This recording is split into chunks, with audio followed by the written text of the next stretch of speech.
Kita dengarkan cerita si Pitung, cerita anak dari Betawi.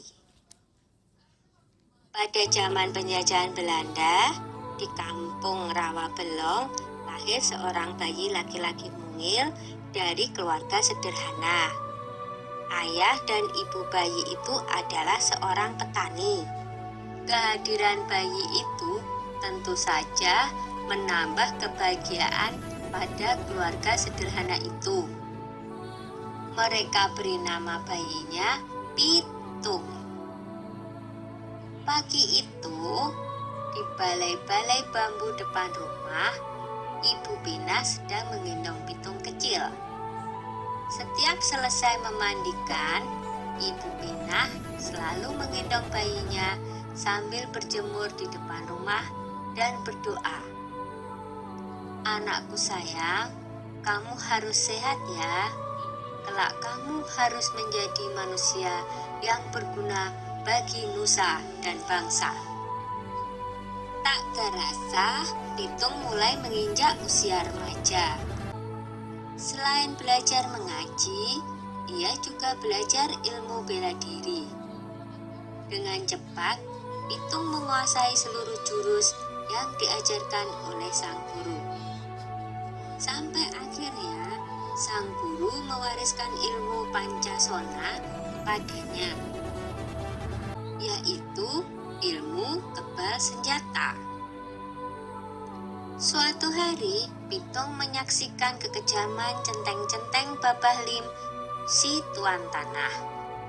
Mereka mendatangi rumah penduduk dan merampas harta benda yang ada, karena tidak membayar pajak dan upeti. Dengan kejam, mereka memukul dan menyeret para penghuni rumah. Hati kecil Pitung terpanggil untuk menolong mereka. Ini adalah saat pertama Pitung membela orang lemah. Pitung tak tega melihatnya. Hai centeng-centeng, kenapa kalian merampas harta orang dan menindas orang yang tak berdaya? Kalau berani, sini lawan aku, tantang Pitung. Mendengar itu, si pemimpin centeng marah. Hei anak muda, berani-beraninya kau menghalangiku. Rasakan ini, hardiknya kepada Pitung. Pemimpin centeng menyerang Pitung dengan gencar, tetapi Pitung berhasil mengalahkannya dengan mudah. Pemimpin centeng itu roboh dalam 2 jurus. Anak buahnya pun melarikan diri ketakutan. Sejak saat itu, Pitung bertekad untuk membela orang yang tertindas. Dengan penuh semangat, Pitung mengajak para penduduk desa untuk bersatu melawan penjajah. Kita harus lawan segala penjajahan. Tidak ada yang boleh merampas harta milik kita. Ini adalah tanah kita. Jangan mau diperbudak oleh kompeni, kata Pitung bersemangat. Semua setuju dengan ajakan Pitung. Para tuan tanah dan kompeni menjadi resah. Mereka mengadukan perlawanan itu kepada pemerintah Hindia Belanda. Scott Heine, pemimpin tertinggi di Batavia, memerintahkan aparat untuk menangkap Pitung. Ia menawarkan hadiah besar bagi siapa saja yang bisa menangkap Pitung.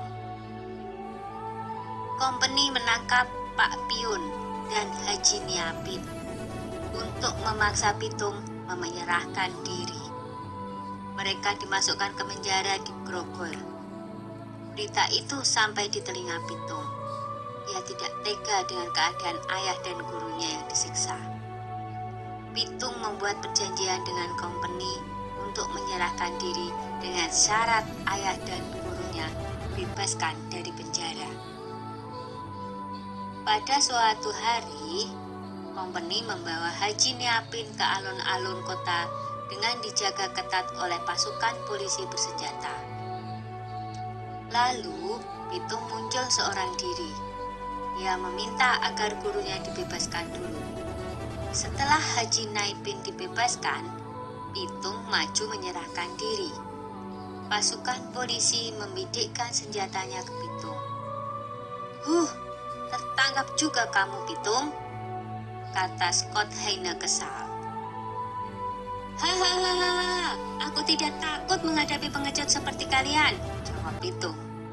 Scott Heine marah dan ia langsung memberi tanda kepada pasukan untuk menembak.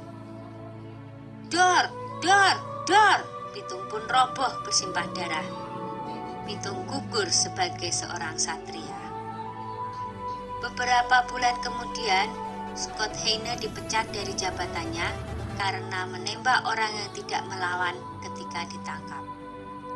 Pitung gugur sebagai pahlawan dan akan selalu dikenang oleh generasi-generasi berikutnya. Sudah dulu ya cerita si Pitungnya. Jumpa lagi di cerita lain.